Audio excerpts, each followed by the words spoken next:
Good evening, everyone.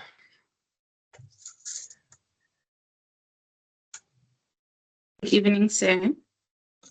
Can I ask you, one of you, to test out the chat function just to see if it works?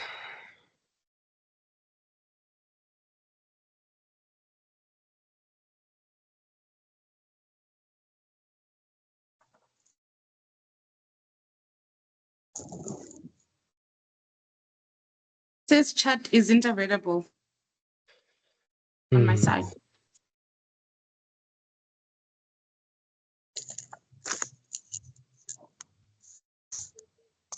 Okay, thank you. Let me see if I can do something else. You would think that this is not a complex problem for an engineer to solve, but it really is.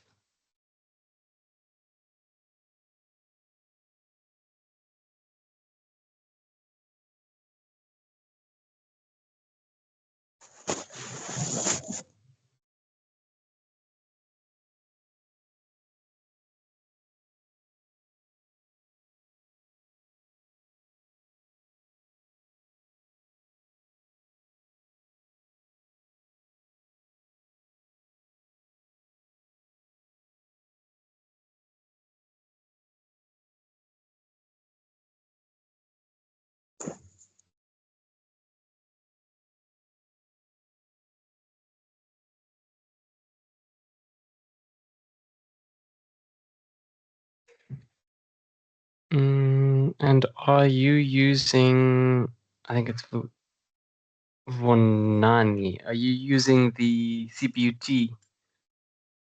Yes, I'm on the CPUT email address. Account, yeah, okay. Yeah. On the Q&A, I can send you a text. I'm not sure if you saw it. Hello, Seth. I was trying to see if you can see that message. Q&A, because I now sent you a private message, or I've sent one or two of you a private message to see if that might come through. Oh, but no. Okay, yes. The Q&A is loading. Yes. Okay. So that works. So weird. All right, thank you. We will then have to go in or talk to each other on the Q&A.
Right, I am trying to make, I am making some of you attendees. I'd like you to see if you can chat in the chat function.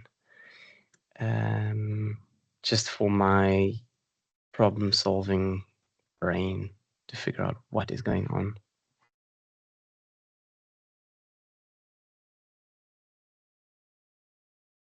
I know you can speak to me in the Q&A, that's for certain, but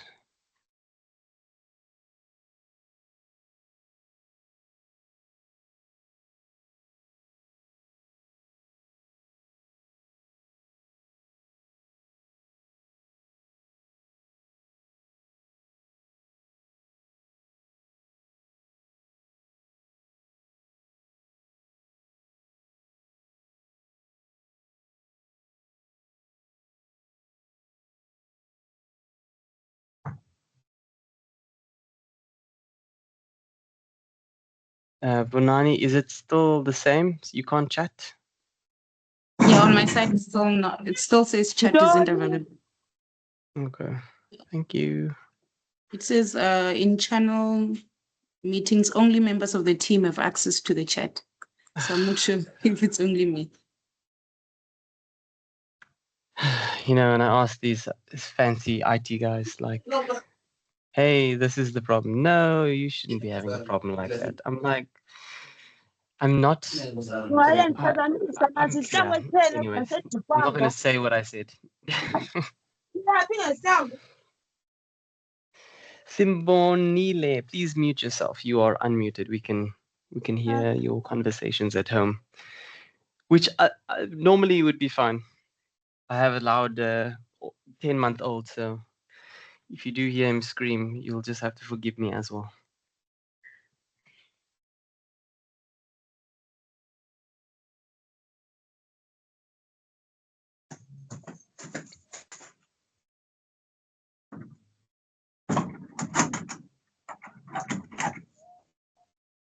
Okay, I think it's just gone 6 o'clock. Yes, that is correct.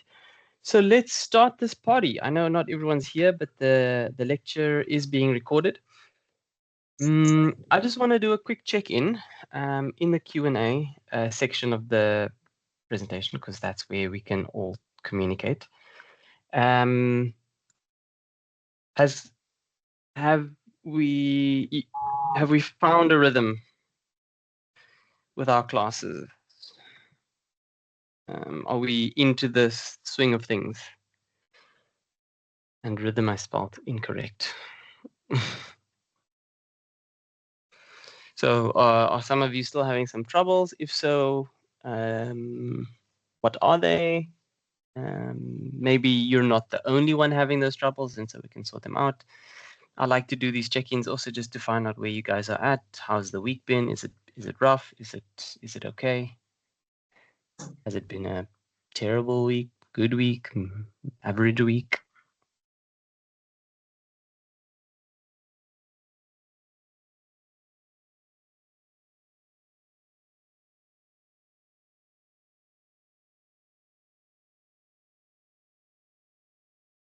I met one of the students here. Is it Usisiwe? I don't see her now.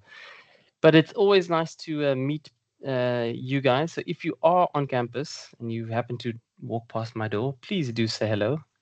I'm probably on the way to another class, but it's a nice interruption to have to see the faces attached to the names. I know I'll see you very soon in March, because that's when you will all come for your sit down face to face, and I will get to put some faces to the name besides the pictures on Blackboard.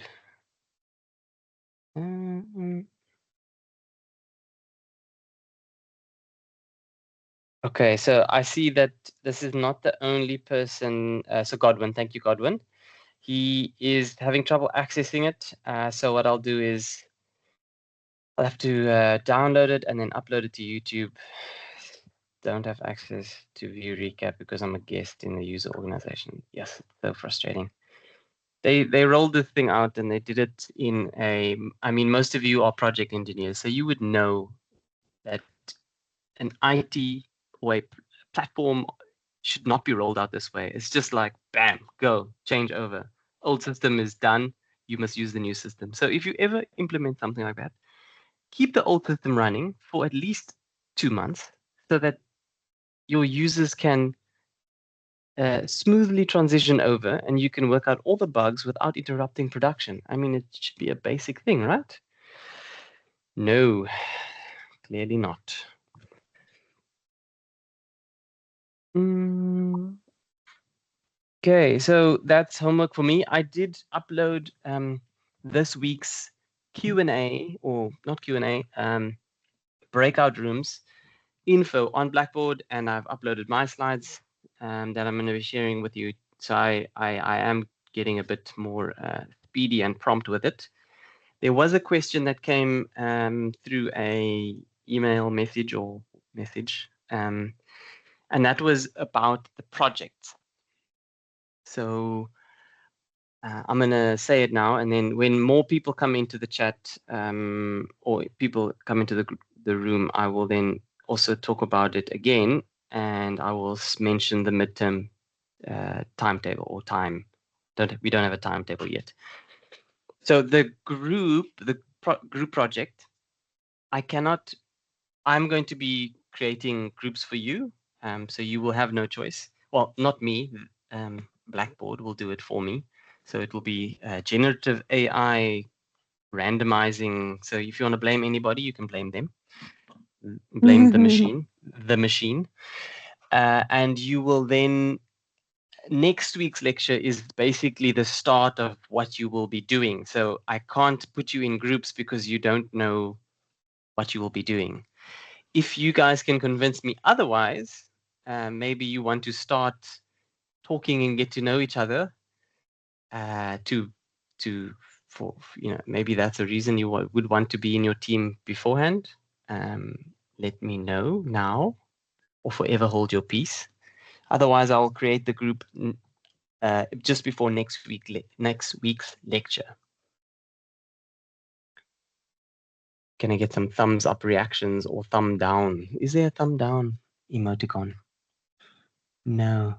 You can give a surprised one. Yes. Pindiwe. And then Ayabulela Mantashe. Is that a agreement or is that you want to say something? Just a quick question from my side. Mm-hmm. Well, not a question. Can you please repeat what you said about the groups? Okay, so in this subject, you have a group a project or a project that is done in a team, a group assignment, basically. It is worth 30% of your grade. That project makes up a few chapters within the textbook, if you want to call it that. Like there's a few theoretical components from the textbook that you may need if you want to be successful and get a nice mark. I haven't covered those chapters yet. It may be a little bit of strategy today, but not much. It's more about risk management and chapters, I think chapters 6 or 7. I'm not sure. So I must just I'm busy with the rubric. And so I can't break you into your groups with the group members so that you know who you're in a team with until I finalize the rubric and I know what chapters or content it should cover. And then with that, I will know how many people in a team would need. So typically 4 to 5 is ideal because maybe one student doesn't or deregisters or falls away or doesn't participate. And then there's mechanisms which we'll discuss on how to handle that. So then 4 people working together is good. 3 is okay, but 2 is too little. I hope I clarified that statement, Pindiwe. And then Ayabulela, I think you had a question or a hand. Yes, that was me, Ayabulela, that asked the first question. Oh, okay. Oh, sorry. Who was the second person then? If you had your hand up, you can unmute and speak now.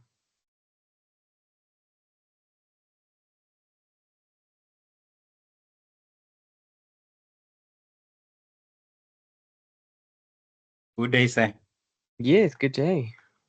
I don't know, but I saw during the week and last week there have been some, and most of us have been creating groups, like we're asking each other if you want to be in a group, and then we're joining groups. And I believe most of us, we have created groups consisting of 5 people, but I believe there are still other students who don't have group members. So I don't know if we should cancel those groups we created or what. No, I think that was for a different subject. That was maybe for SEM or IQM, if I'm not mistaken. Again, that's an assumption on my part, so please correct me if I'm wrong. I can't answer that because I just followed. I just joined a different group, so I don't know. Say. Okay, so last week we covered commercial leadership, so you are the good lieutenant, not the leader. I'm No, teasing. I was following. I was following. Yes. Okay, so for this subject, for this project, I will determine the groups. You will unfortunately have no choice because in many cases at work, you will have no choice with who you are working. Your team will be, especially in engineering projects, you will work with very different people from very different backgrounds, and that's part of the practice of getting through this qualification. Okay, we are basically covering just a check-in on how you are finding the first, let's call it month, 2 to 3 weeks. If there's any questions around anything general or specific, how your week's going, I like to check in so that I can get a feel for how you guys are doing. Also, I'd like some feedback. So is the time too little, too long? Because I can make my lecture time shorter. That would just mean that you would have to read more yourself. So I like feedback. I'm one of those weird people who like to improve myself. And so if I can do that now before we get into the thick of things and before I get to May and you're basically nearly done and you have this opportunity now to say, Mr. Adams, your mic is unclear. I don't want to be rude, but your accent's too thick. You need to just speak a bit slower. I don't mind any of that feedback. It will help you in your learning, and I will learn something about my presentation skills. So, if there is, and you feel shy or nervous, that's fine. A couple of times a day. Seems like you need to all the time. First class. First class. This is incredible. Thank you so much. I don't even know what to Can say. you mute, please, Got yourself? Oh, Monkwe. good. Welcome.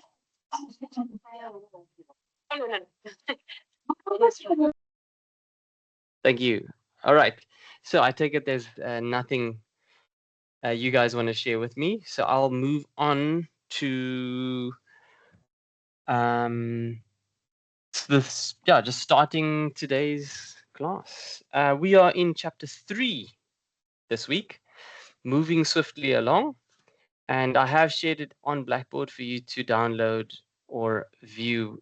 It's kind of offline, so I will share my screen now with you. However, I'm going to go first to the what I would call the textbook, and then I'll go to my own variant of the slideshow or the slideshow slide notes. Can you share my? Yes, I'm sharing the screen, but I want to share.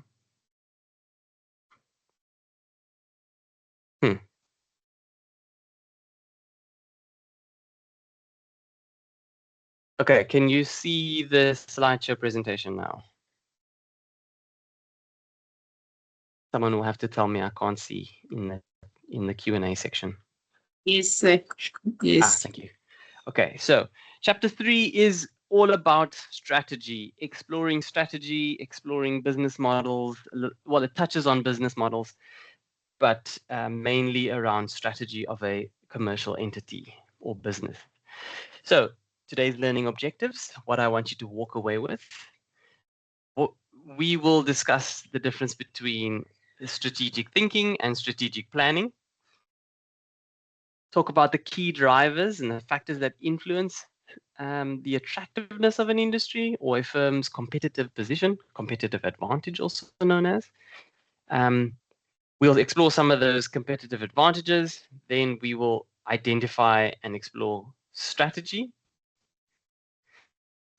There's kind of two levels here that we have, corporate strategy and then business strategy. And then we'll, of course, delve into one of the methods that we can use, which is resource-based view. And then at the end, we'll explore some concepts of dynamic capabilities. So in most things, you need to know the definition of what it is that you are currently going to learn about. So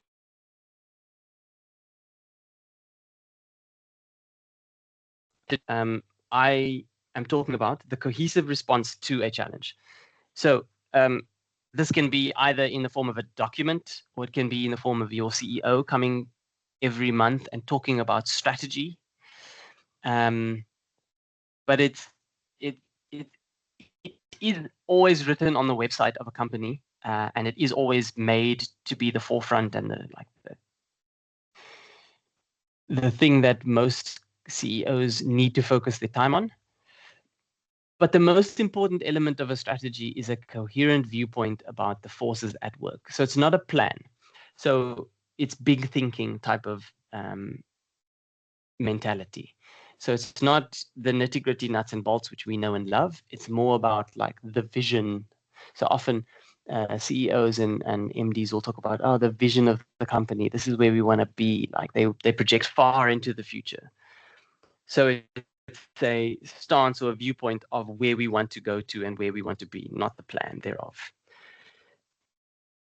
Strategy is all about how to achieve and sustain competitive advantage in the long term. Like that is essentially what it is all about. And by doing that, you need to have a clear purpose. If your business or if the business is not clear about its purpose, whether it be in the marketplace or to its clients, you will see that that business will struggle. The organizational capacity to make difficult choices about the direction and evolution of the firm. So if things aren't going well, then hard choices need to be made according to what the actual strategy is of that your company. Say, for example, you have multiple factories and you're producing multiple parts.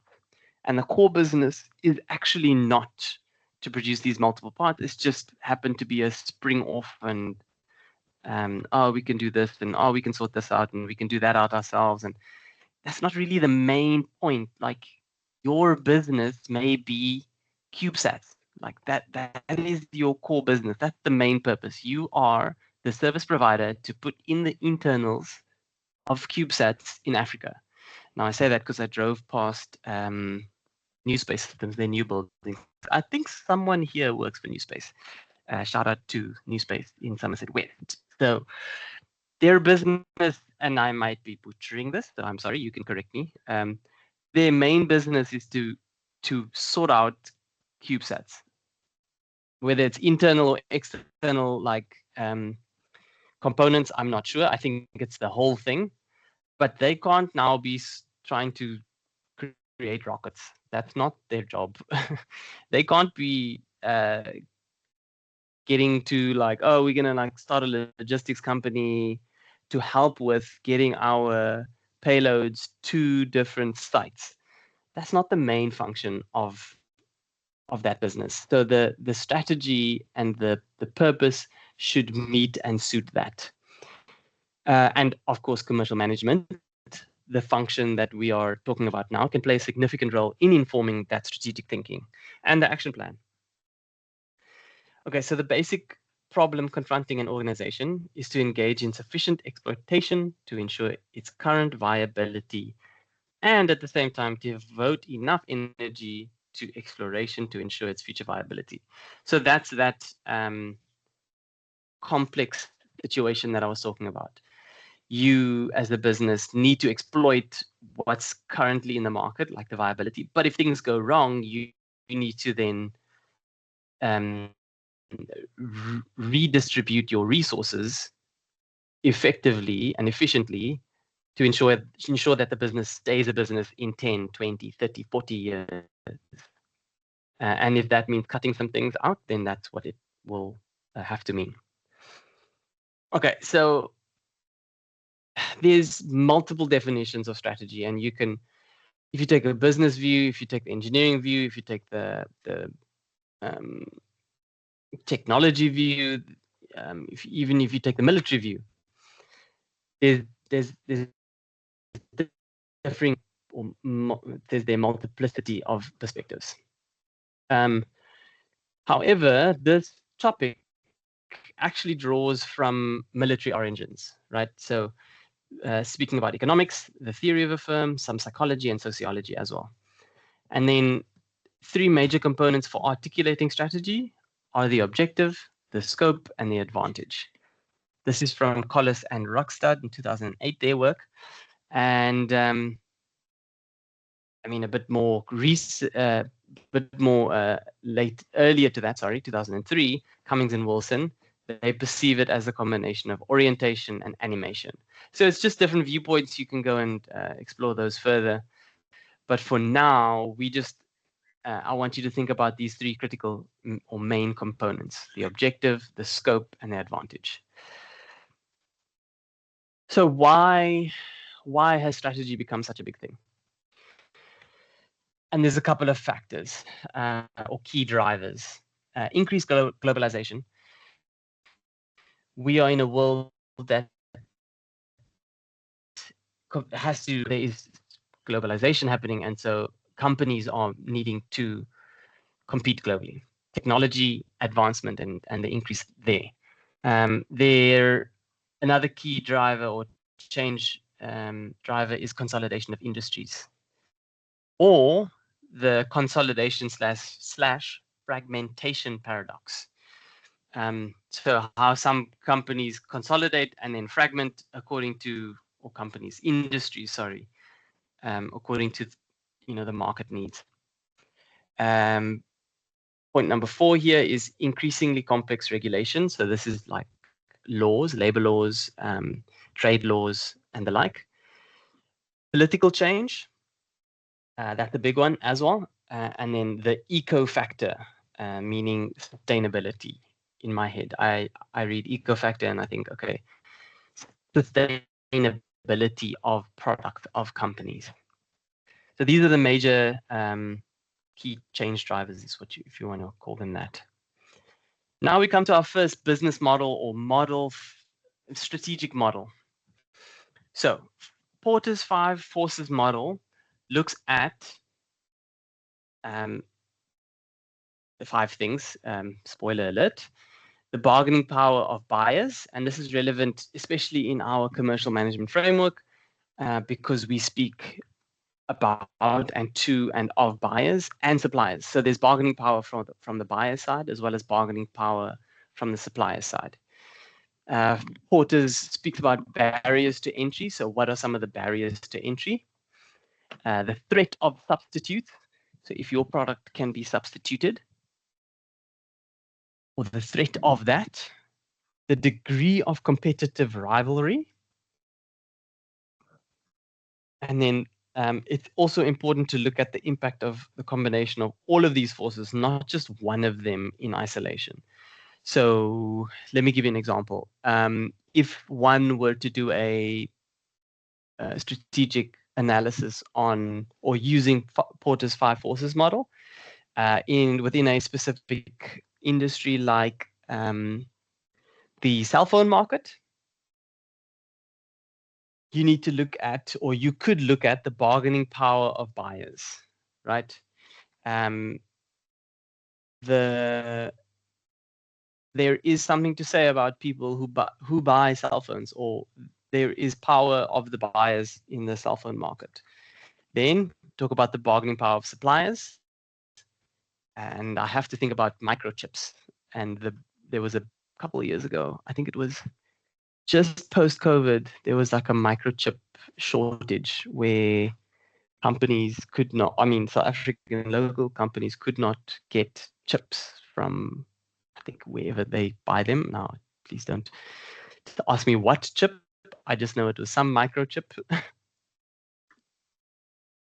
There are, of course, barriers to entry in the cell phone market, namely that your cell phone has to be good. It can't just be like Nokia 3310 vibes. In that cell phone industry, you need to think about, so iPhone and Samsung has this problem, and you will see that in the last one where it's like the degree of competitive rivalry is strong. So a couple of years ago, Huawei and the US government had a big fight. And so Huawei just like straight up left Android and they migrated to their own platform. But now you also have Honor and Redmi. There's a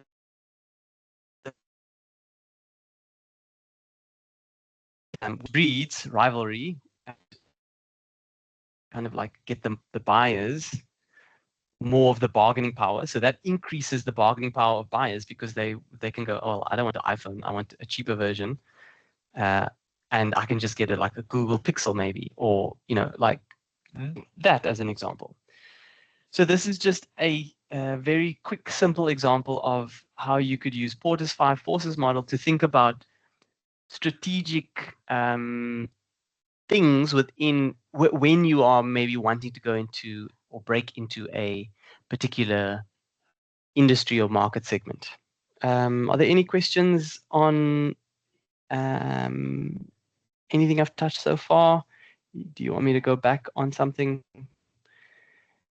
Hi, Mr. Adams, can you hear me? Again. Yes, I can. Go ahead.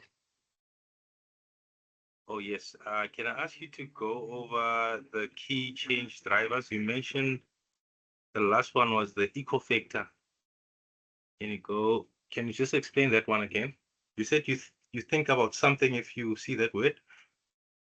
Okay, so I've been to the UK to visit my brother-in-law 2 years ago now, Christmas. He drives a Tesla.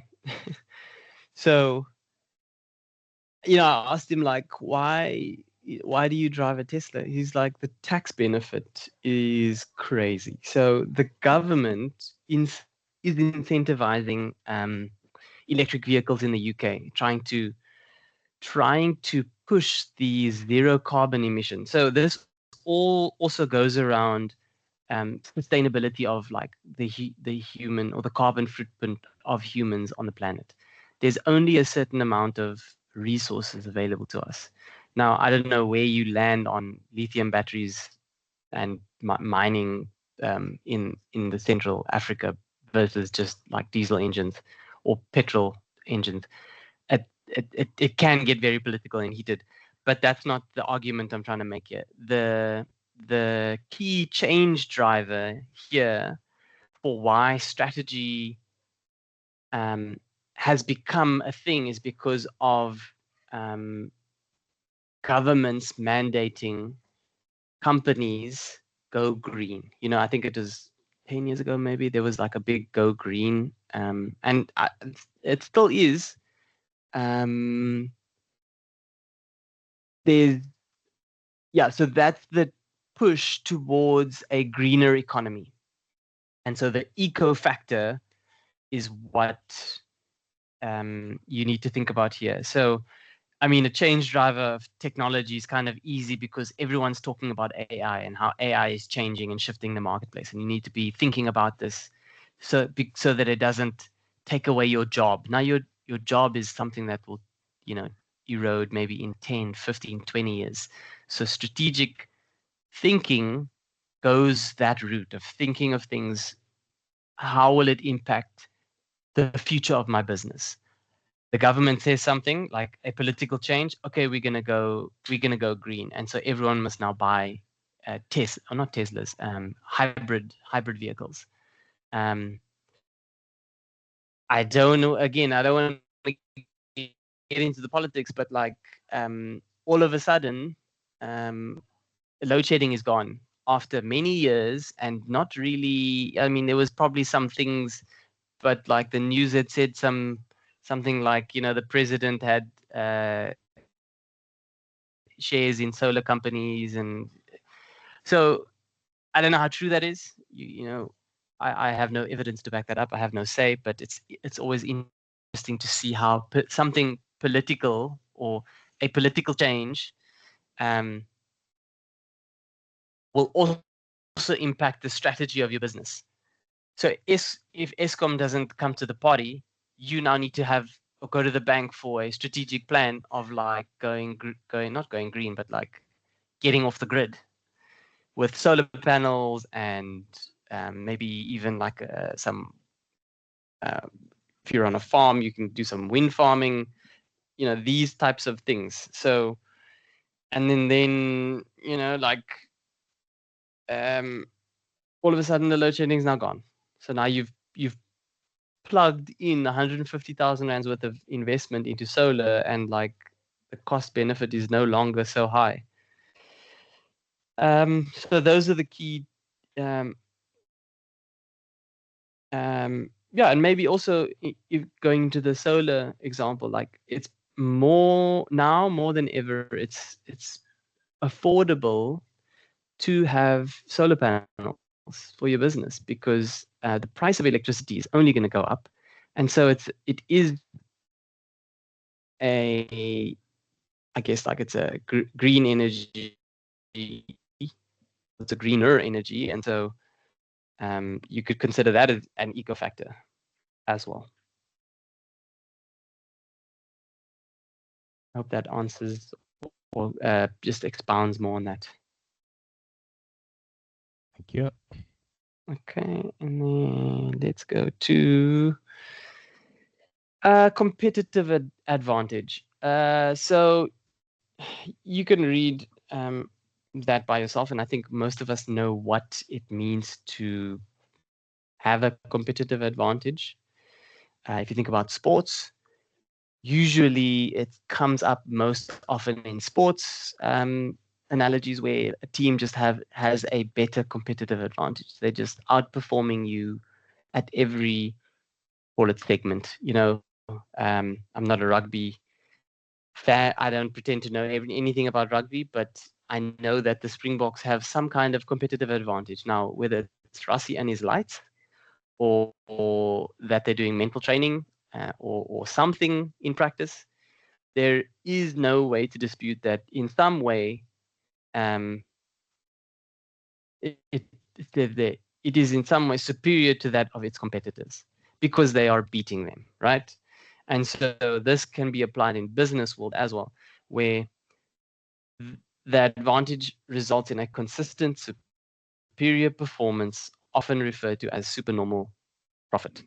So again, I like to make the Apple, iPhone, and Samsung analogies here, because the Android users will tell you that, like, oh, it's like the price is ridiculous of the iPhone, it's so stupid, but you get people that pay that price and say what you like. I'm in the US, they are the top performers when it comes to cell phone sales, and they used to be a smaller company. So I think by units sold, I think Samsung still outperforms Apple, but that's not there's still an argument for it, and you would think, okay, why is there an argument for this? Because for a very long time they produced a superior product, and so which differentiated itself from its rivals.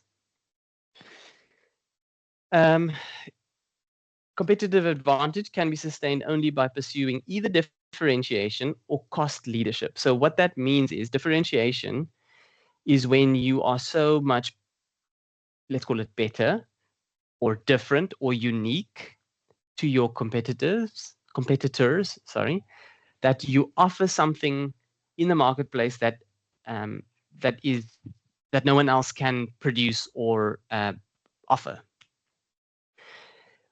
The other way to do it, to sustain the competitive advantage, is cost leadership. So you make things cheaper, or you are the best value for money, if you want to call it that. endeavoring to avoid the middle ground is kind of where you want to be. So you either want to be super low on the cost spectrum and offering like good budget items, or some people would say value for money, or the other side where it's very niche, very unique, and expensive. So that's kind of how you can think about it. And this image says it nicely. So where is the firm on the curve? So if you do a little think about your own on the, I think it's x-axis, success in adding value to customers, right? So if you add value, you're going up there or down, and then productivity or success in transforming resources, which is your inputs, into services and products. So that's on the y-axis, where if you are most efficient in producing or converting, your inputs to outputs at the best possible cost, that's how you can get on the other side of the curve. And you obviously have to do it consistently. You have to perform at that level for a very long time before you get recognized. So that's just a visual representation of where and what the firm needs to do to have competitive advantage.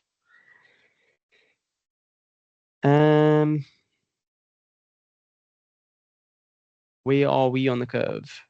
Are we ambidextrous? Okay, so I'm not going to get into this example. Let's just move on. Okay, so when you speak about strategy, you do need to speak about market-led innovation, right? And this has become almost a word that just gets overused often, I find. Innovation, that is. So you can think about process innovation due to incremental innovation, or major improvements, or architectural innovation. So that's by O'Reilly and Tushman. So incremental innovations, that's like 1% better every day or every week or every month, etc.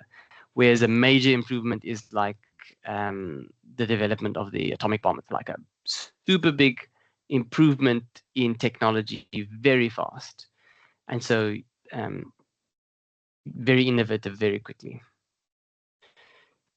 Right, I said we'd talk about two levels of strategy. So the corporate level strategy is the first one we're going to talk about. And in this way, corporate strategy creates value through the configuration and coordination of its multi-market activities. So it's concerned with domain selection and domain management. And it involves analysis of approaches to diversification. So this is related to vertical integration and horizontal integration, or it can also be unrelated.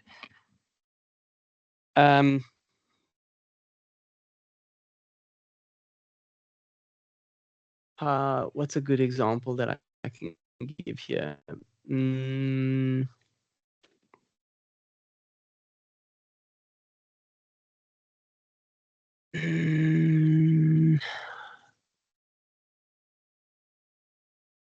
Let me carry on going, and then I'll do a business level strategy and come back to corporate level strategy, and maybe a better example will come to my mind.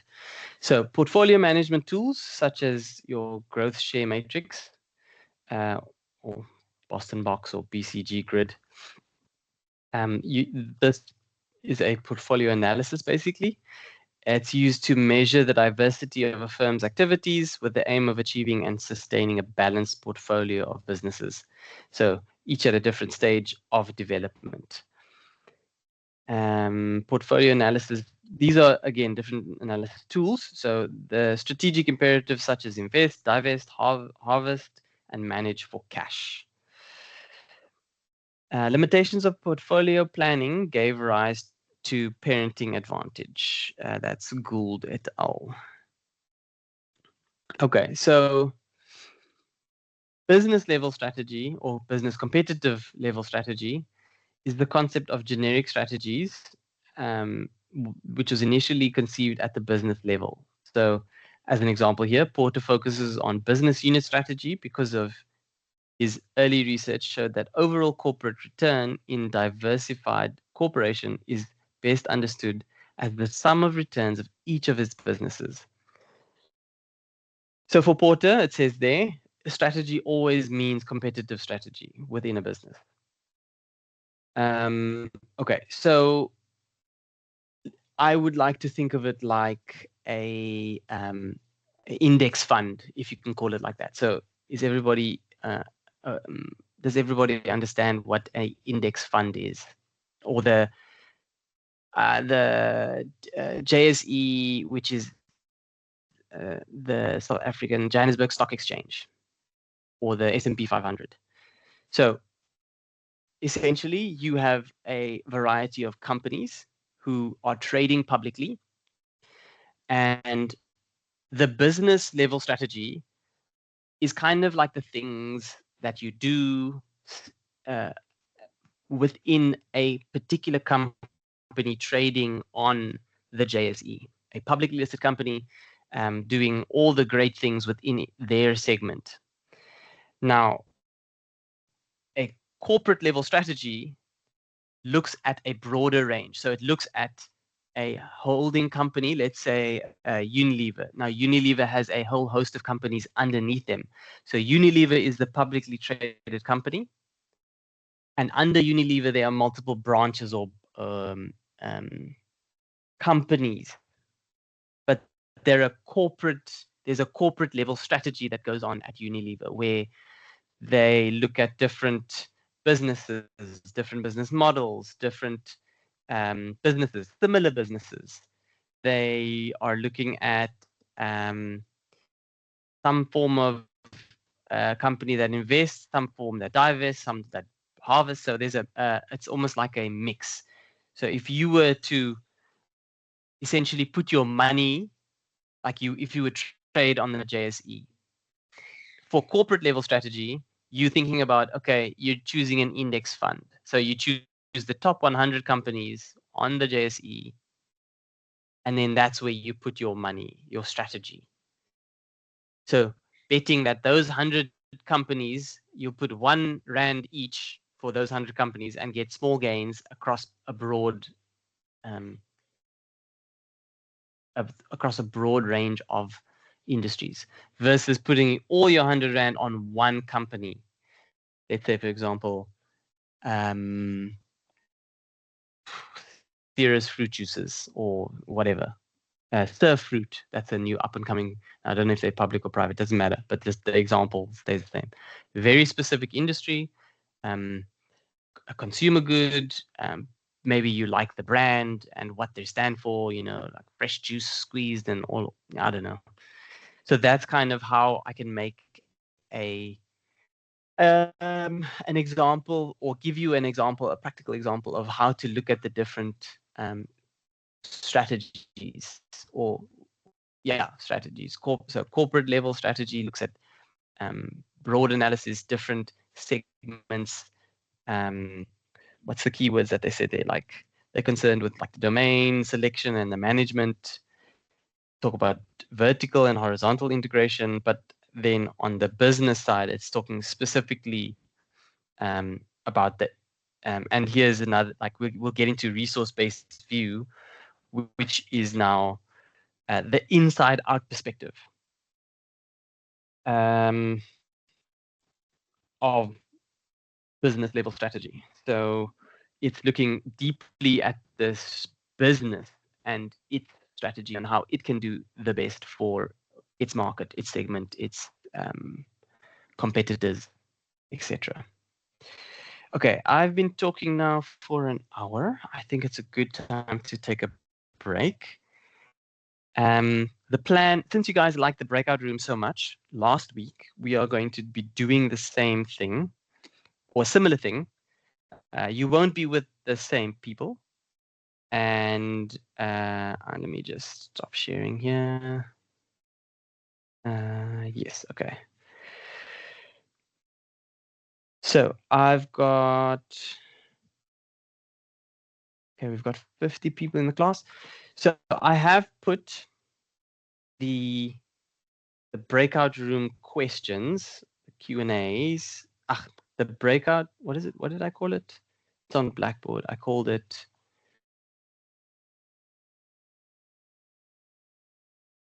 Sorry, guys. I'm just trying to get to it now.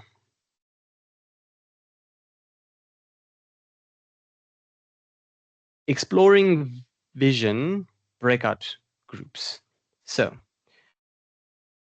we're going to get super practical. And here it is.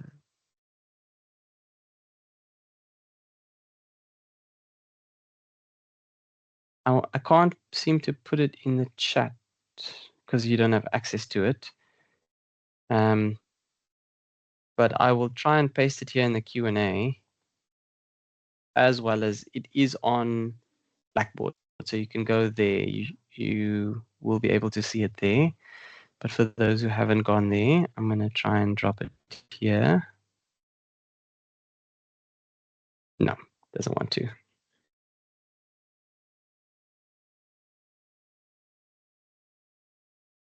Oh, okay. Can't add attachments to the messages. Okay. So I will drop it on the WhatsApp group because that is just a convenient way. You can look at your phone and see it over there. And we'll go into the breakout rooms now. We'll talk about the questions. There are, how many are there? How many did I make? I think I made 7. But I will give you more time this time. I gave you only 25 minutes, I think. So there are 4 questions.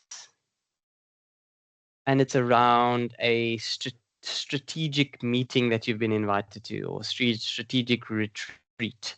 Then there's optional extra questions, which is 5 and 6. If you have the time, you can talk about that. The instructions are as follows. So you're going to be kind. You're going to allow everyone a chance to speak if they want to, or chat. You're going to this time have someone take minutes or a little summary of the most interesting topics or what was discussed, and then that someone is going to be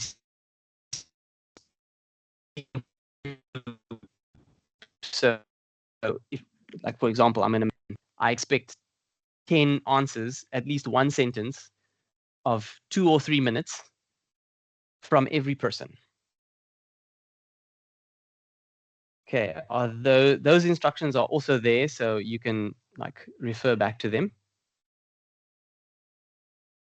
It is, of course, all around strategy.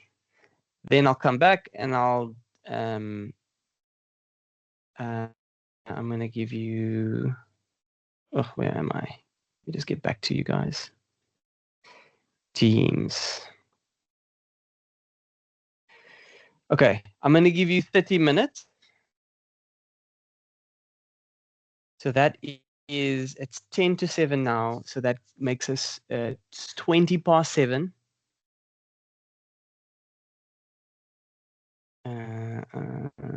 And then,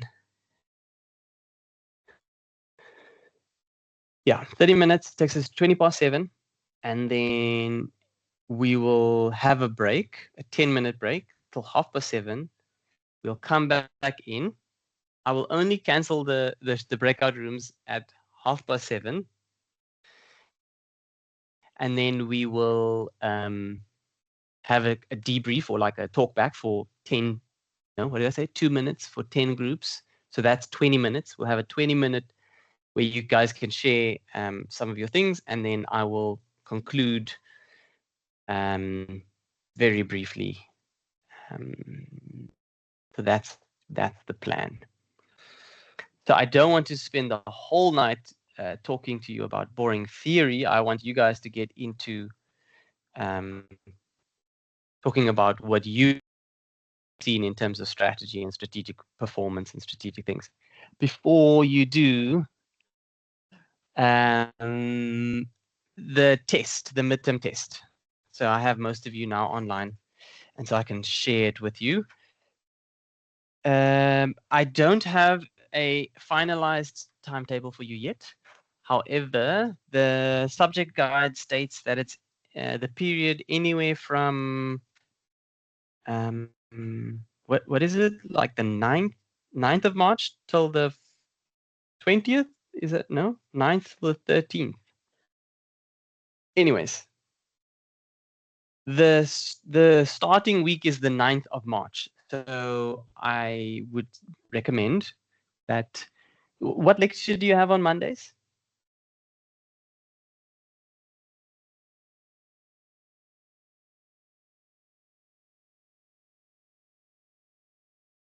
Someone will have to unmute. Strategic management. Okay. When do you have IQM? What day? Tuesdays. Tuesdays. Okay. And then you have me on Thursdays. Is there a test for SEM? Do you know if there's a test, or is it, as your lecturer said? I don't think we are doing SCM. Oh. What is strategic? What's the code for strategic?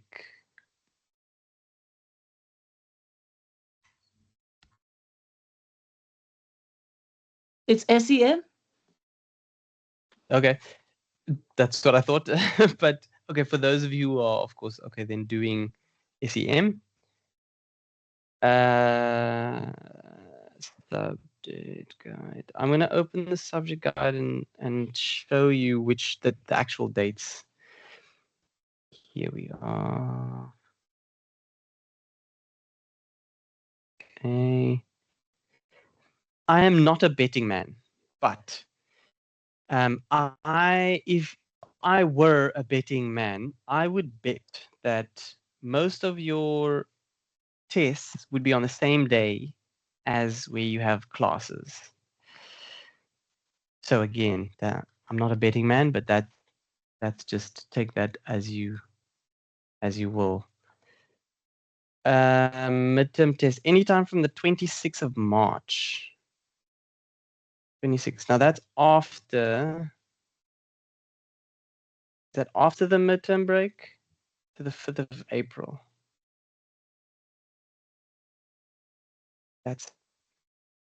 I think that's wrong. So here's the first thing. Yes. So these dates I am not sure are correct. I might have given you. I gave you a rough time period. I think it might be earlier than that. I will try to get you the answers to that as soon as possible. The coordinators are busy with the timetable. So I know a lot of you have to book flights. So that's why I'm giving you signposting it early so that you can know and make those bookings and changes and put in the leave. 26. Program.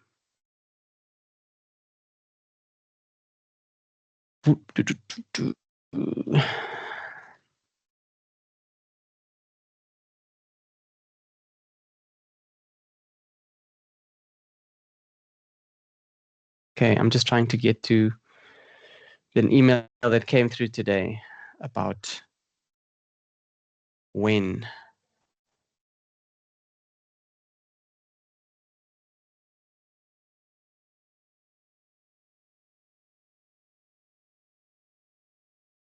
Okay, I'll have to get back to you. Be prepared for it to be in the week of the 9th to the 13th of March, your assessments. Now, I know that 2 weeks earlier than I gave you on the subject guide, but I'm giving you a month warning now. Not a month, little less than a month. Yes, 1, 2, 3 weeks, a little less than a month. Okay, so I'll try and get back to you hopefully tomorrow. Yes, Gilan. Okay, yeah, I just wondered, can you just go back to that? You say that the test might be in 3 weeks' time. Can you just maybe mention the date again? The week. The 9th of March to the 13th of March. And then you said that it's most likely to be on the same day as we normally have class, right? That means on the Thursday during that week. Yes, I said I'm not a betting man and I don't make the timetable, so even I don't know. But I Thank would you. bet that because that's when I have you on my schedule, so then they generally make us, the lecturers, invigilate. Okay, So, yeah, no, okay, thanks. But yeah, it'll either be that week or the week of the 26th of March. We will, of course, also try and align that it's all in the same, that it's not like 2 weeks later. So all the postgrad lecturers are coming together either tomorrow or Monday. So then I'll know more info then. So we'll get an answer to you by next week. A more And firm then, answer. okay, and that I would assume that the test will be in the evening, as the classes are in the evening as well. Not necessarily, no. So, okay. I mean, obviously you're working people, so that if you guys can vote and tell me now, or like in the group, maybe I I'll don't know, do this. evening, I don't know. After the class, I will put on a poll on the WhatsApp group because that's the easiest, and then I will ask, would you like to have it in the evening, afternoon, or morning? I'll give 3 options, and then I'll would you rather have it on the this day or that day? Now I can only send through those requests. Like I can only request it, but whatever the person putting the timetable down, that's venue availability, invigilation, etc. So that's also something we don't have oversight on. Yeah, that they that's do. good. Thanks. Yeah. Okay. All right. And we're now at 7 o'clock. So the discussion will be till 7:30 and then 10-minute break. So 7:40. And then we'll come back and hopefully finish by 8. Right. Let me do the breakout rooms now. You guys have that.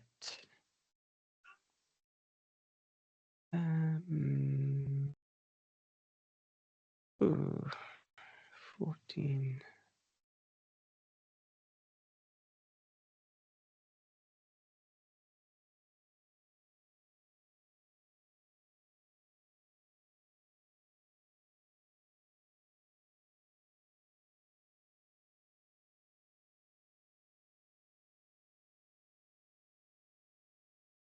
Okay, I'm going to open the rooms now and you should go there soon.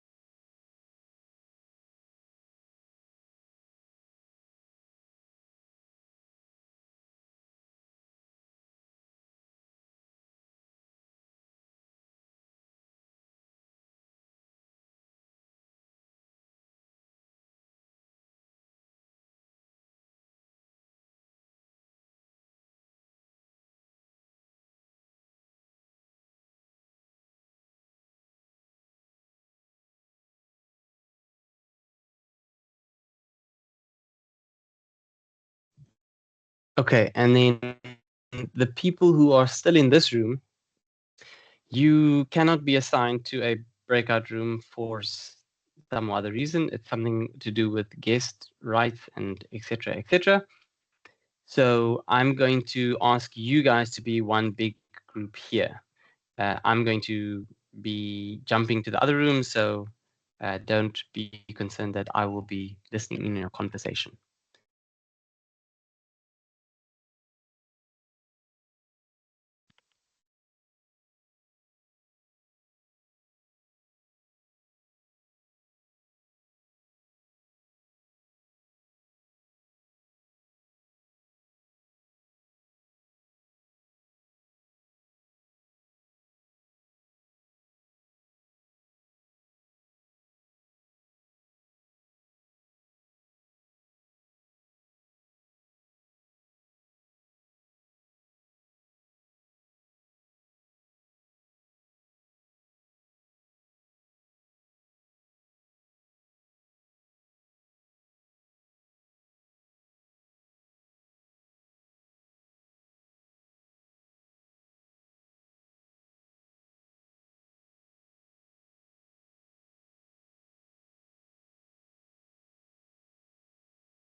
Hi everyone. Hello. So can we Hello. start? Hi. Can we start?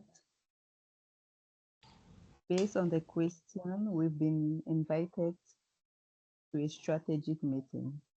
So I would like to choose the kind of meeting in order for us to have like a clue on what we are to discuss.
Hi guys, can we start now? Yes, we can start. Okay. So the first question, have you been invited to a strategic retreat or strategic meeting? So I would say yes, it was planning goals for an upcoming financial year. I think that's one that I can think of. I'm not sure if someone else has another idea of what we can talk of.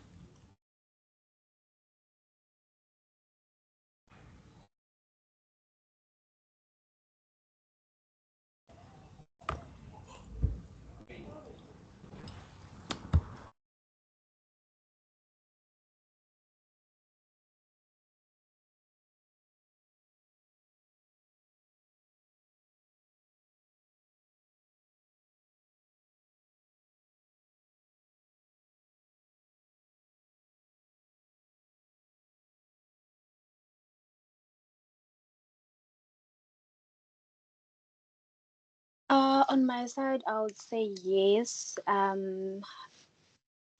Where I work, normally on Wednesdays, there is a planning alignment meeting that happens. So there will be different like stakeholders, the planning team, as like people from engineering department. There will also be some members of the SLT, like operational excellence team. There'll be production managers.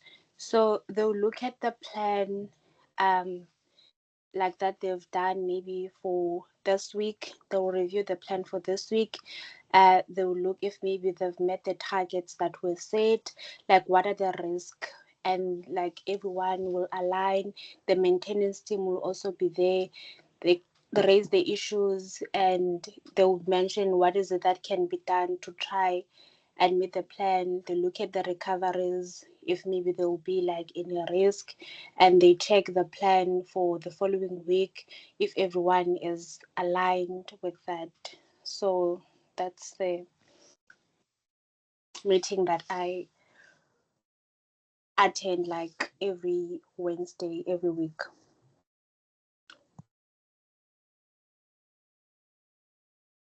So you said it's a planning meeting. Yes, they call it a plan. It's a plan alignment meeting. Mm. Yes. So like the planning team, like they are the one like that are connecting that meeting, but there will be different stakeholders. Like there will be the maintenance team, from the engineering department. There will be someone from like the team that deals with optimization. There will be someone from like SLT, maybe the site like pharmacist, the site director will also be on that meeting, and there will also be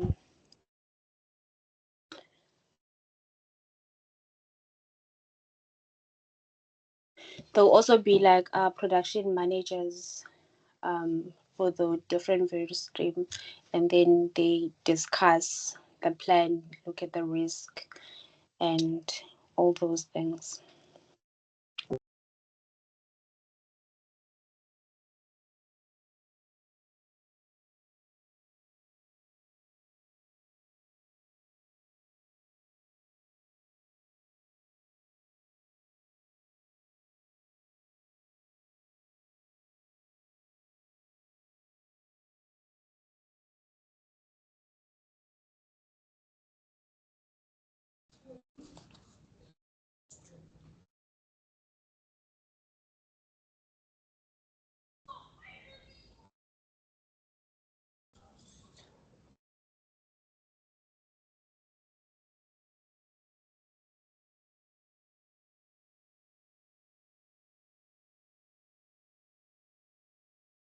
Okay, I'm not sure if the other guys are okay with us going with that example or with that strategic meeting.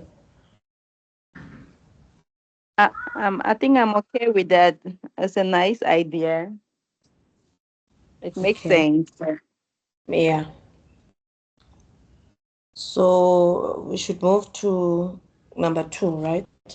Yes. Um, so discuss 2 or 3 examples of good things that happened.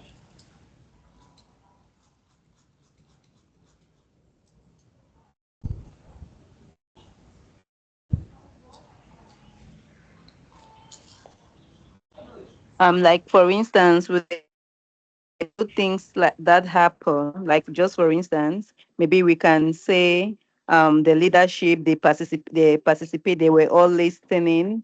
Then there was a clear vision that was mentioned. It's just like for instance, yeah. So that was on my side. That might be the good things that happen. Everybody could express themselves. Yeah. Okay.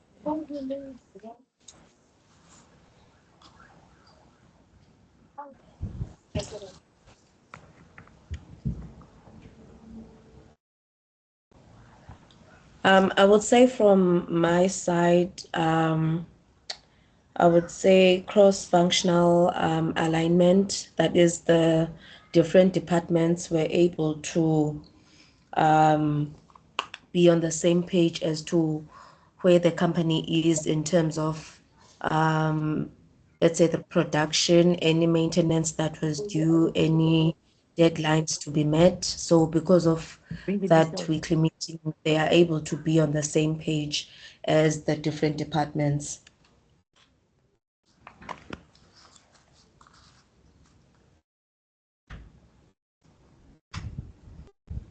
Yeah, on my side, just to add, and also like to, if maybe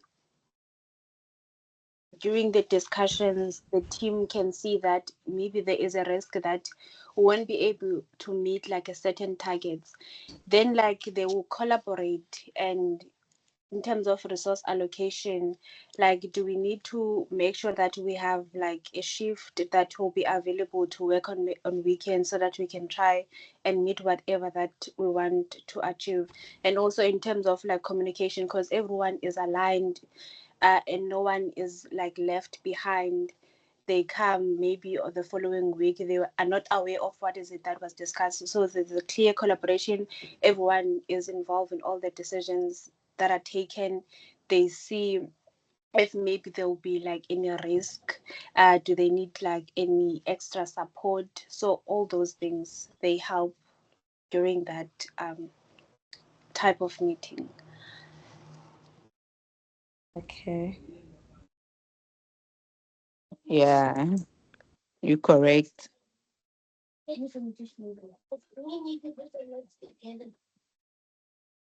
So let's move to the next question.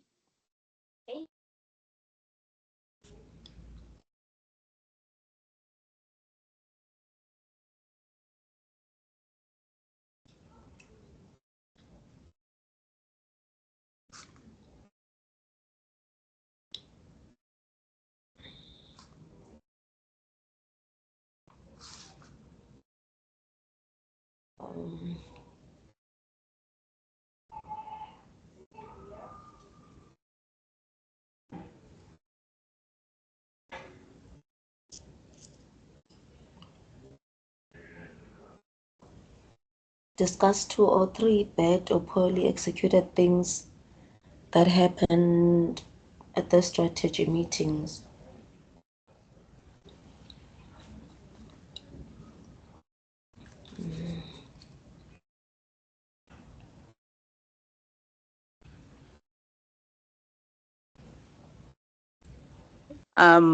I think on my side, I will mention like disagreement between the production and the quality team, whereby the production just want to push production out, forgetting that quality is important.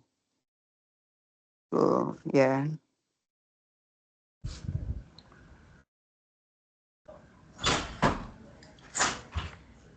And also in terms of maintenance, because they'll, in terms of the team, they would like at times they wouldn't want like to hand over to the maintenance team so that they can do like maintenance, because at some point they'll be thinking that we have maybe certain batches that we haven't met in the plan. So those are the things that like can happen. Maybe like in that meeting they end up like not agreeing on certain things because someone wants to achieve this and maybe the other one also wants to do like a certain task on that like meeting. Yes, I seconded that point.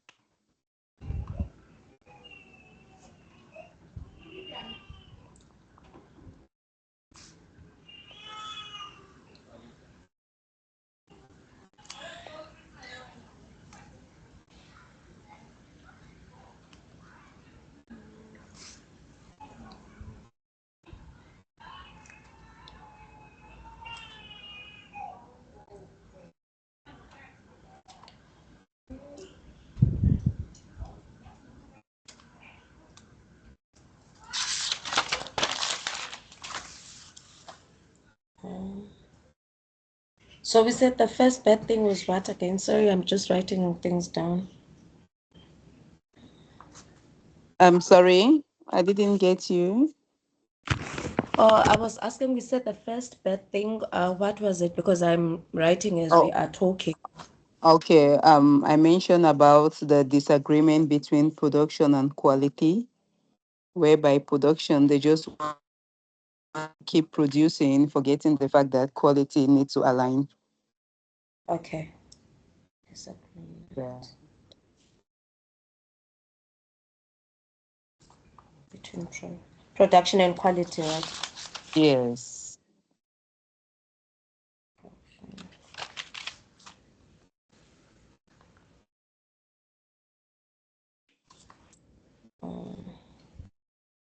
And then And the and what you mentioned.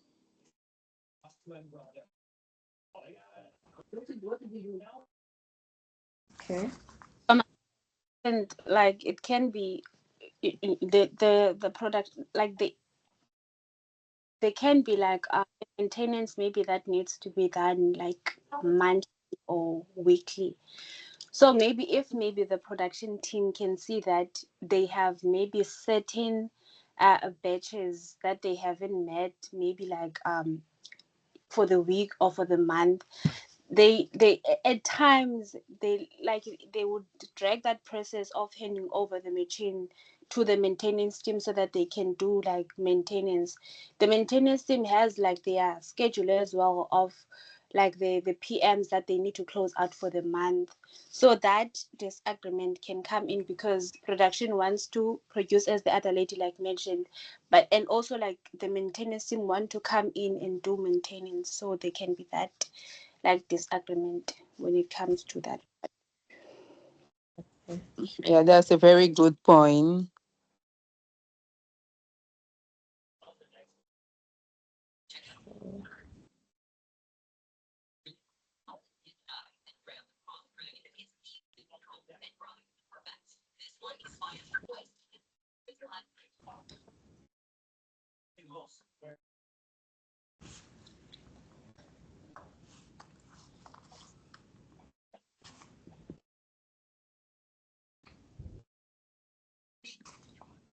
And then the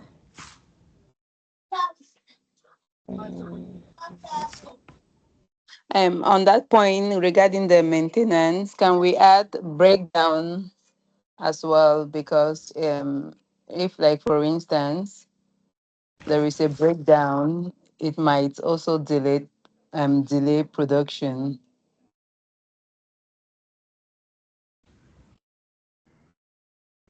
Evening, everyone. Okay, I'm not on the on a production side of things or industry, but for me, it's a similar thing as what Dorette was saying, because now at the strategic level or at the strategic conference, 1, 2, 3, these are the objectives that were given. Now you will have constant fights between operations and maintenance, because operations wants to say, I will give you 1, 2, 3. However, in that they are neglecting that maintenance have their scheduled maintenance that needs to be done before. And some of that maintenance might be critical maintenance, serious or major servicing that needs to be done or overhaul. So that pressure that comes also after the objectives that need to be met have been cleared to the different departments or sections, it also causes frictions within the different sections.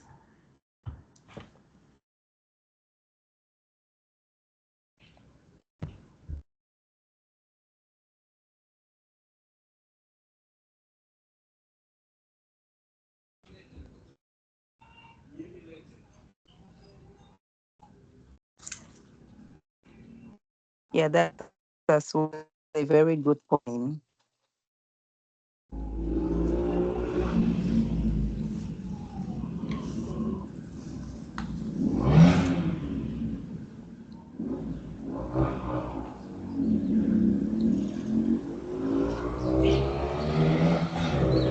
So can we move to the next? That's question 4. If we all agreed, or maybe is there any one to add on what we've just mentioned?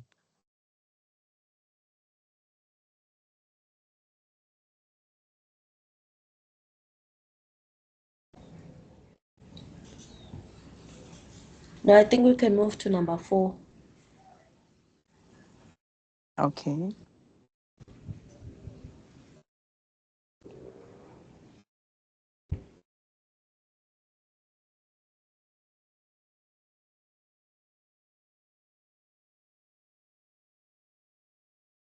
What will it look like?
My own suggestion, I think if I'm to design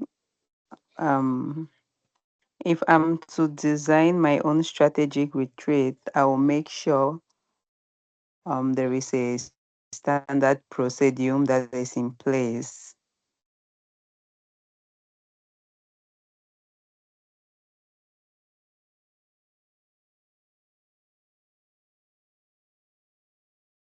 Yeah, there'll be a standard procedure in place, and I will implement as well training.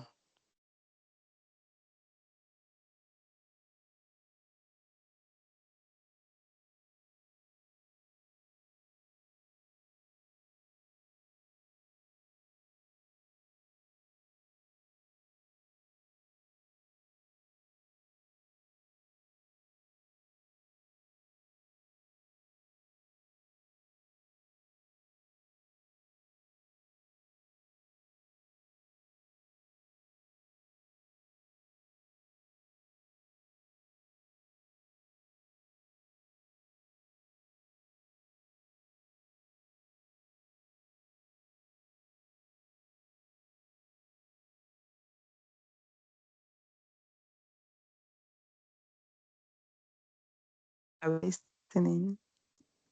Any other suggestion?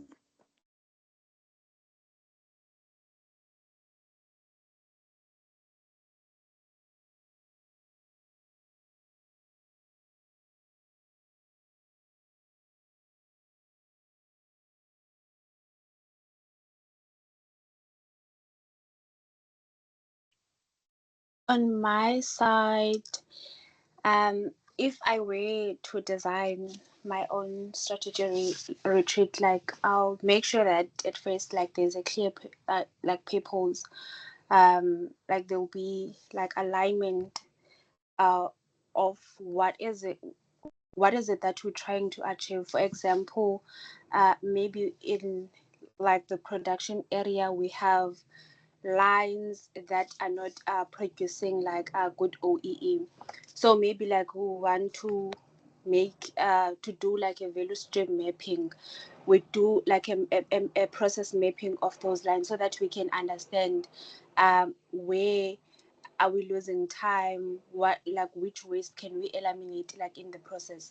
So I'll make sure the purpose is clear, and also the cross-functional participation, like who other like a stakeholder that are supposed to be part of this retreat. And also like there will be like an agenda. If maybe this thing is going to happen for a week, on day one this is what we're going to be focusing on. Maybe we're going to go and gamba in these areas. When we come back, we're going to like map out the process, like we understand it from the start to the end. We see which areas we can like improve on. And also in terms of reviewing data, and also we look at the expected outcomes. What is it that we want to achieve from the whole process?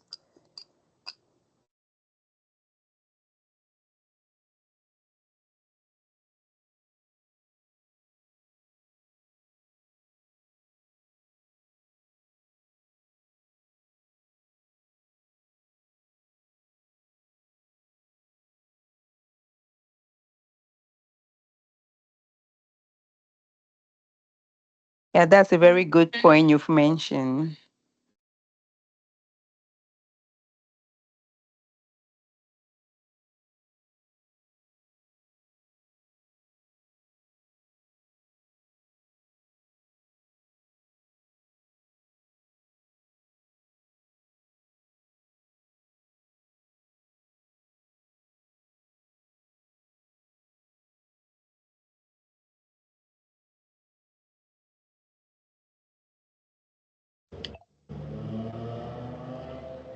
Hi everyone. I think for me, if I were to create my own um strategic retreat, in a manufacturing environment, I will focus on daily operations, which is your safety, your quality, and production performance.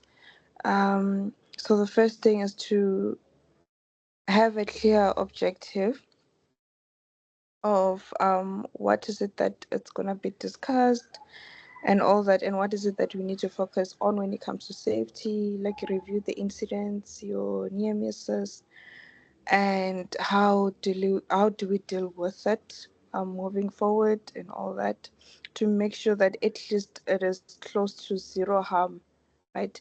Yes, it's impossible for it to be zero, but we can start by minimizing those big ones, to kind of do a risk assessment for the safety.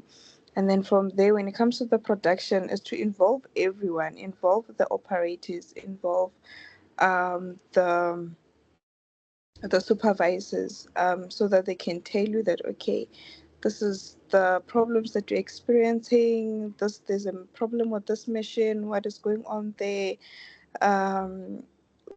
Because sometimes when the operators talk that, okay, there's a problem with this machine, it needs to be serviced, most of the time the managers, they don't listen to them, and they are the ones that knows, because they're the ones that will be operating and doing the work and all that. So if I feel like I will give them a chance to make them understand what is going on, and also for us to understand them, whatever that they're doing there. And then also when it comes to the quality improvement, that one is to identify the non-conformances, to identify the root causes, and then from there we'll have to action them, and also make sure that each and every person have their own task that they have to do, right? And their date, their deadlines, meaning that this will help with the measurement of the KPIs. And then yeah, that's what I will do actually.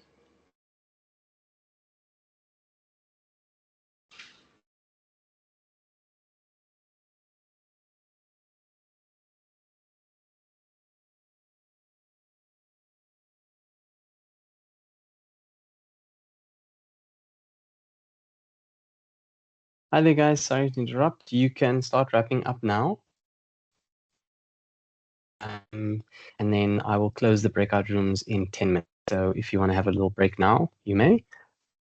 And then I'll bring everyone back into the main room in 10 minutes. Or if you want to continue talking, that's also fine.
Do we need to do question 5 since it's optional?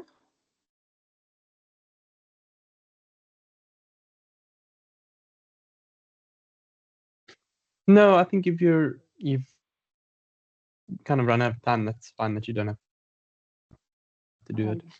Okay.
SWOT.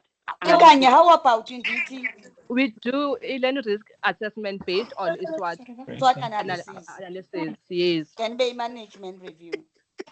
And then email management review. All right, hello guys. We are all back in the main room now. The main class.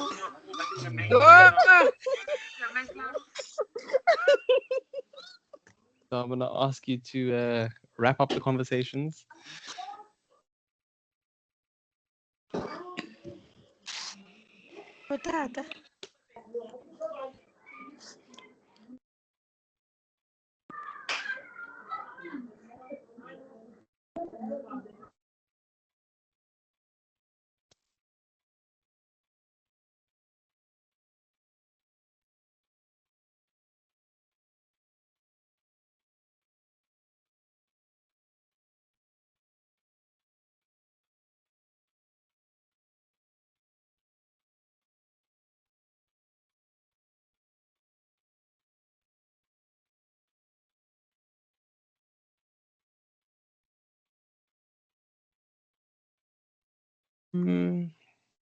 Okay, so we're all now had a break or not, or we're done discussing, either way.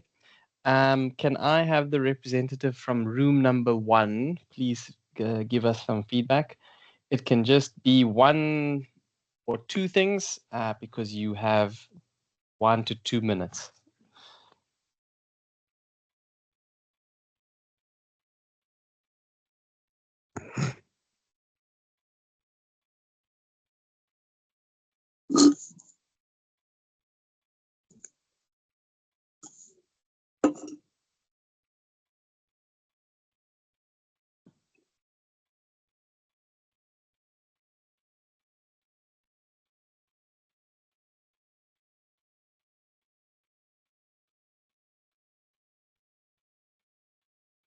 All right, group 1, your time is going. Who was in group 1?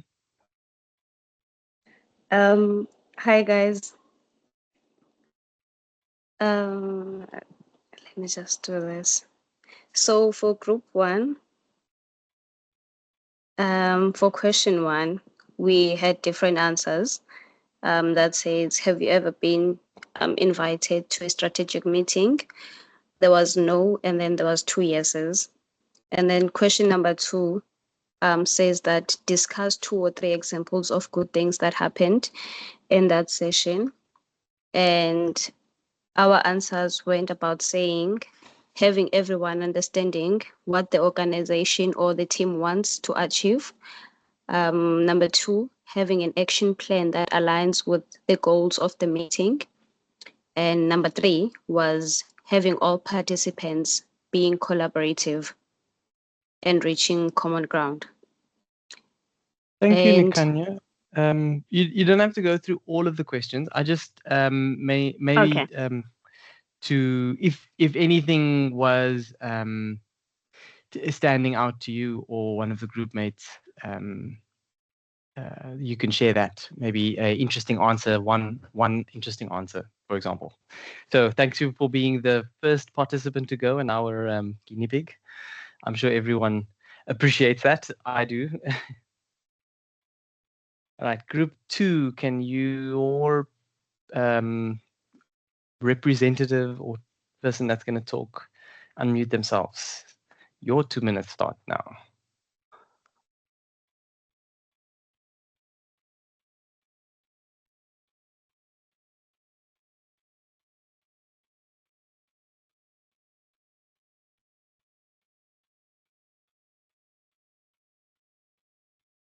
Yes, Mankwe? Yeah, I hope everyone is good. The thing is that on the portal, it didn't show which room we are on at. So I'm not sure if whether we're on room 2 or 3. So I don't know. Thank you, sir. Okay, no, that's fine. You can stay on the mic and you can share what was some interesting things that came up for you.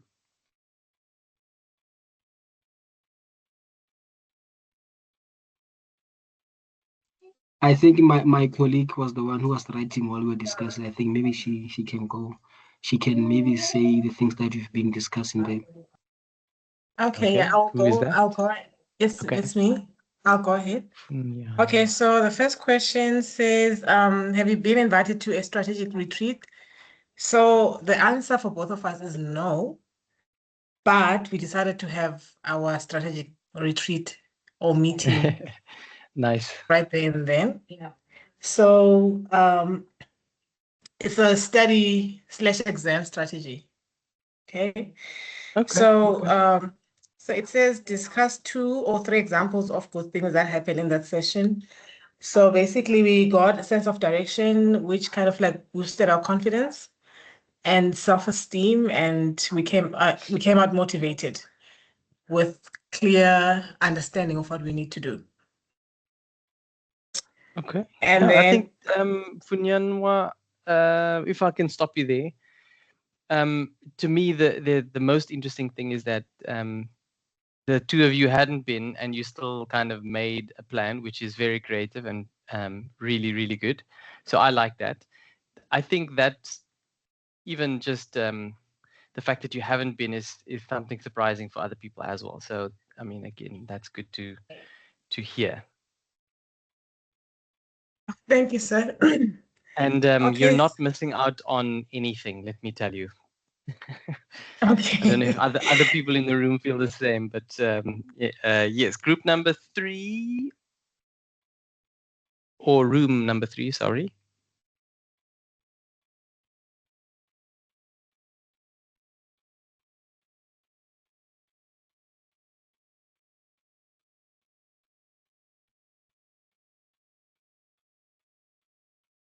Room number 4. Your 1 minute starts now. Good evening. Yes. I What was like actually us? only the one. No one joined my group, so I'll Okay. answer. Fine. No, you don't have to answer. Did you join the main group and hear something that they were discussing? No, Nothing. no one joined the group. Okay, so there seems to be some common themes or like common themes. Some of the participants aren't able to join for whatever reason. So if you find yourself next time, because I'm going to be doing this often, and I feel that the learning happens in circles, in the smaller circles, and the conversations around interesting conversations around the topic. So if you find that has happened to you, next time just leave the room or try and get my attention somehow in the Teams function, and or leave the room to come back to the main room, because there will be a discussion happening in the main room for the people who can't get into, for some reason, sometimes people can't get into a room. So there'll be about 5 or 6, maybe even 7 or 8 people there. So thanks for letting me know. I know, people have mic issues, and the one team, there were teams of 2 and they joined they were just like, okay, I'll just call you on WhatsApp, which is also, I love the creativity, guys. We got to work around what we can work around. Gilan, I think your hand was up. Yeah, I think I don't recall seeing any number in our group, but Okay, but you can talk. yeah. So okay, so with our group, so if we've been invited to a strategic retreat, maybe only one person in the group, and the other 2 we've probably been exposed to other important meetings. Then we will just look at the retreaters like any meeting of any level. And 2 good things that happen in the session is probably communication. I mean, information gets dispatched in real time, and then everyone who is in the meeting then get to have the information firsthand. Inclusivity, everyone is allowed to have an opposing view, so everyone get a voice and say what they think of the situation. And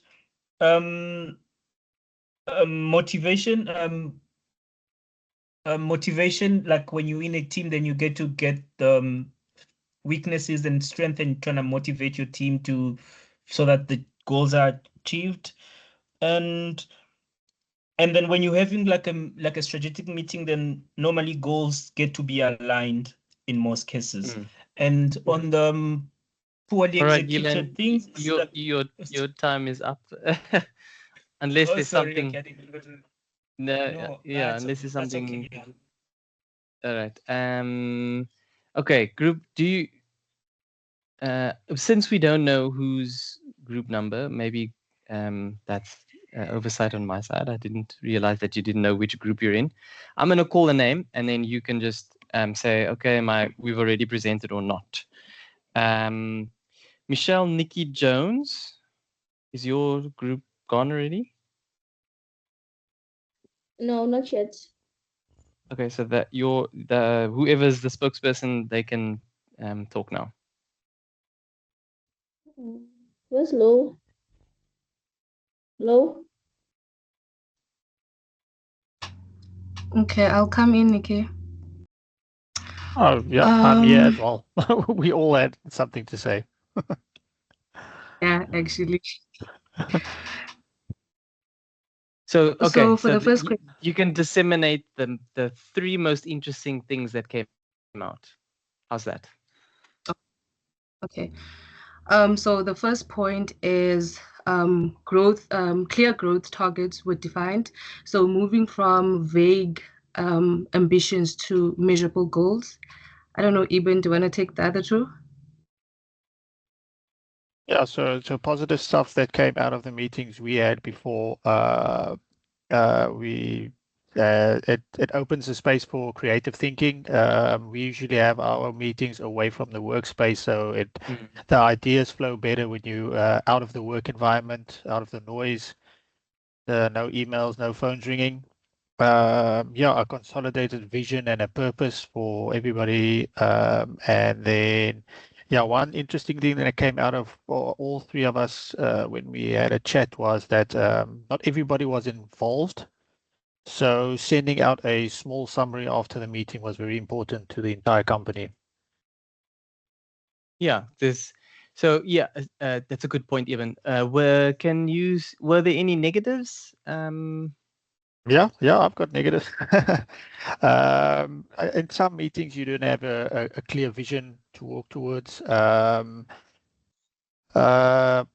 Some of the meetings get a bit too social, and then you lose concentration and you lose the whole point of the meeting. Some what do you call it? Senior people in the company has got hidden agendas, and they push you for decision making right there and then, and that's not what a strategy meeting is for.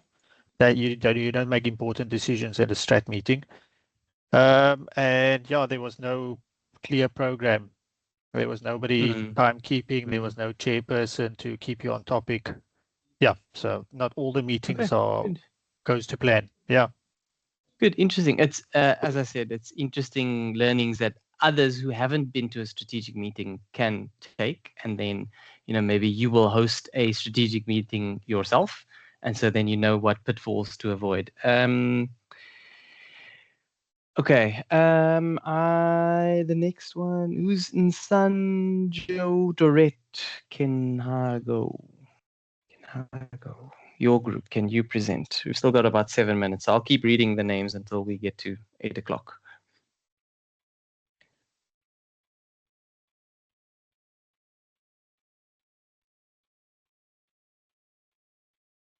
Okay. Who was the group that spoke about you weren't speaking English, so I couldn't have eavesdropped even if I wanted to. But I did hear SWOT analysis. There was something like you were talking about SWOT analysis. I'd love to hear your thoughts. It was two. I'm not sure who. Yeah, I just know it was two people. They were talking about SWOT analysis.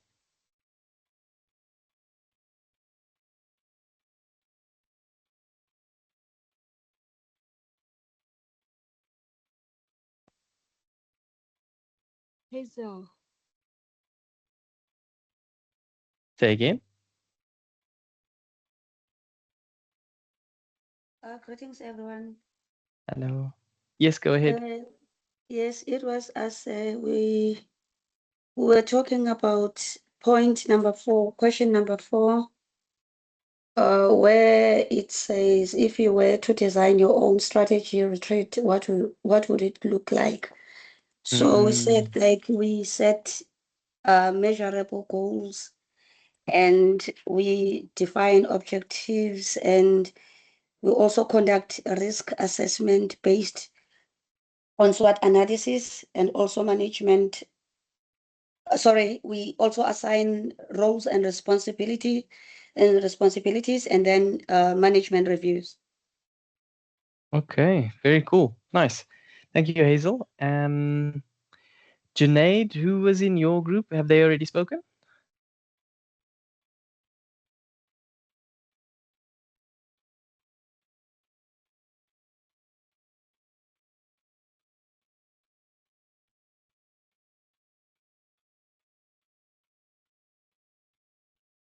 I know he was here.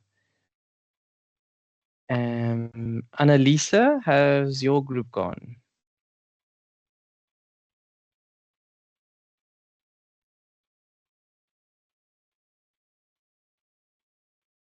Okay. Good evening, sir. Yes. On our group, for the good things that came out from the session was the clear objectives and also the buy-in of the stakeholders to accept all the objectives, and also to reflect back onto the previous years year of the budget that was not met, and of which that was the poor thing that came out of the strat, and that led that people to not to get their bonuses. Yeah, that's not good. Yeah, you're right. That's all. Okay, and then Kelly Lee, I think you were only two, and you guys were chatting because of microphone issues, I think. Did your group go yet? Now I know you probably don't have a microphone to tell me, but can the other member maybe share?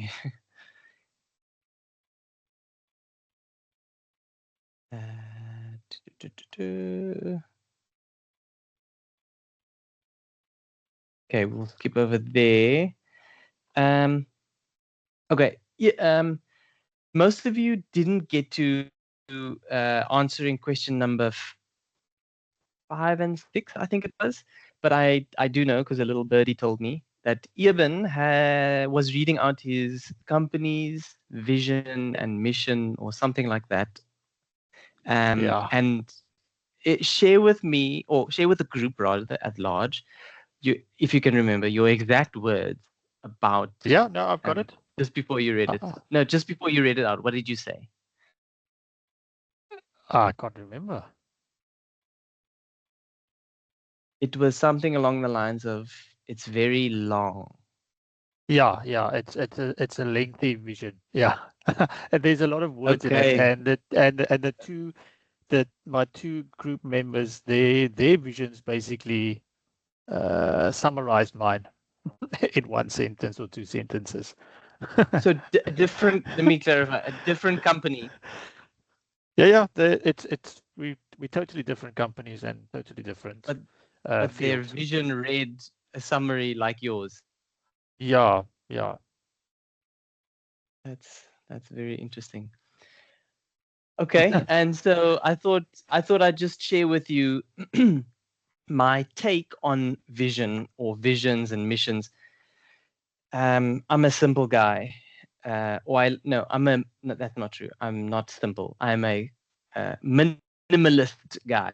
I like things clear and concise and simple. Now, I don't often talk that way because it takes me a long time to get there, but I do like a good short statement that just says it in like 2 sentences, or 1 sentence is even better.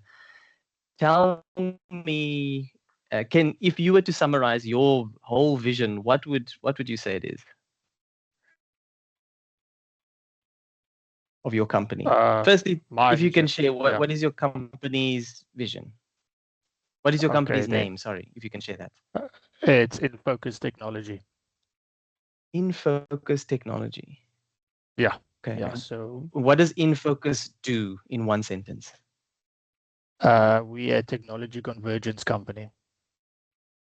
Technology convergence. What does that mean? So we basically take your entire building and manage it for you with all the technologies that's in there. We're talking about HVAC, PMS, CCTV, access control, people counting, yeah, we put it all into Monitoring one everything. system. Okay. Monitoring everything into one system. Okay. So if you were to become the new CEO and you were forced to have a purpose for your company that is clear and concise, what would you say the purpose of your company is? Or the vision? It's a fancy word for all the strategy. Sure. I would basically use the second sentence in our vision is by harnessing our collective technology expertise and skills. We aim not to only drive our own growth, but also to foster an ecosystem of like-minded startups, because that's what we are. Okay. Yeah. Okay. So there's a very specific, like client, startups specifically. There's the inward focus of like, we want to drive our growth, it sounded like. Yeah. And so, yeah, I like it. I love it. So yeah, that's just a little exercise on getting clear or asking yourself when you sit in these strategy meetings, why are we here? What is the main goal? What's the main aim of, and it can be within your department, like what's the main goal for me? How am I helping my company move the needle on their whole big operation? Okay, so here's my little slides on, or my interpretation of the textbook stuff. So if you're going to study, you're going to be studying from the textbook slides. Think of that as the textbook. And these are my kind of notes of the textbook. So they are similar, but a little bit different.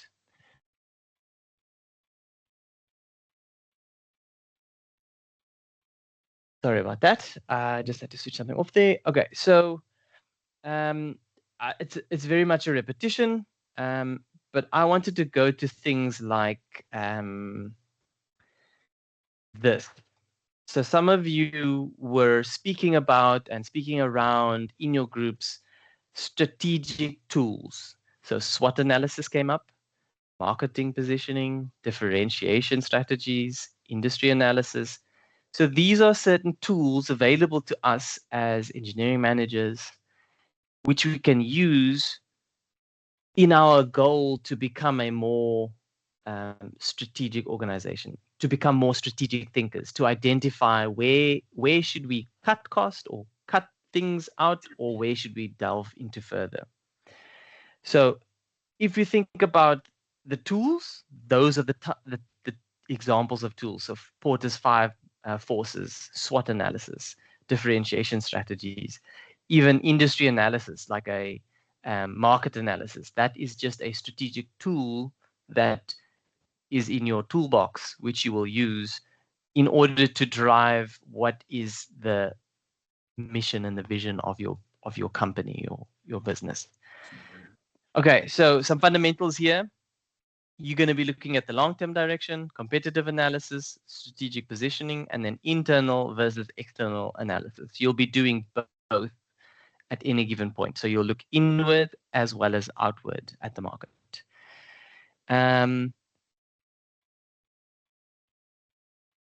So I just wanted to bring it back to a lot of the times you guys already have and know about the things that you need to do. And this subject is just about highlighting how and kind of how it fits into your bigger arsenal of things to do as competent engineering managers. I want you guys to walk away from today session knowing that you will be able to make a difference in those strategic sessions because you've already done these things, whether you kind of think about it like that or not. You're already exposed to risk management solutions. You're already exposed to SWOT analysis that you've done.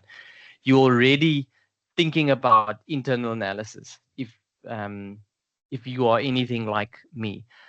And so maybe something to think about here is the difference between a business model, which is kind of what we were talking about, how a business creates value and how they generate revenue, versus strategy is how they compete with that model and how that advantage is achieved. So your model is how your business functions. The strategy is how you're going to use that model in the best way possible. There are some examples of business models. So I'm not going to go into too much detail. I just want to highlight to you, maybe you fall under one of these business models. And relative to where you lie in your business model, some strategic tools fit better with your type of business model. So a subscription model type of business, asset heavy versus asset light, platform models. So I would assume, Eben, that you guys are situated kind of between a platform model, because there's a platform that you build, but also a little bit of service-based model. So it's a mixture of those two tools. So you might use a mixture of the two those two business models. Am I correct? Yes, and subscription as well, because it's our platform. Yeah. Okay. Good. So yeah, and then you can, of course, this is a lovely exam question over here, typical of maybe how I would ask it in a test, perhaps. So I may ask you to analyze a hypothetical organization. So you're going to talk to me about its business model. Obviously, in the text, I will explain a bit more. So these are the things that you can look out for. You can think about, okay, what is the business model? What type of strategies they should use, and you can use your experience, but as well as the tools that we've talked about today. And then you can then identify risks and opportunities of that specific hypothetical organization. And it may be not so hypothetical. It may be a actual real company in the marketplace right now, which will also help with the practicality of it. But it will be in this way. It will be a little case study, and you'll explore and delve deeper into this specific case study. You'll talk to me about how you would go about it if you were the person going into a strategic meeting, how you would turn the company around, maybe what are the things that you'd look for. So like you've done now. So that's just, I know that students all like to know how the lecturer or the teacher is going to ask the questions, and they might not feel prepared if they don't know the person or have never been exposed to a particular individual. But this is kind of a good example of how I might ask a exam question. Okay, so some reflections for you to think about, and it can be just for yourself for taking notes after the class. What surprised you today? What did you not know? What was interesting? And then you can also think about or start to look at, why do some good ideas fail commercially? And then the third point is can also be a typical exam question. How should strategy change during a crisis? Now, we are all first-hand knowledge, or we have first-hand knowledge of living life through a crisis, which was in 2020, COVID-19. May it never come again. And so how should strategy change for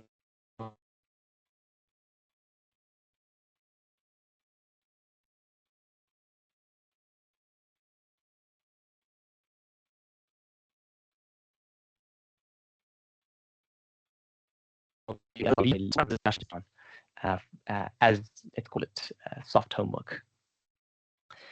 Okay, so that concludes today. I want you to take away from this that a successful organization need both a viable business model and a coherent competitive strategy.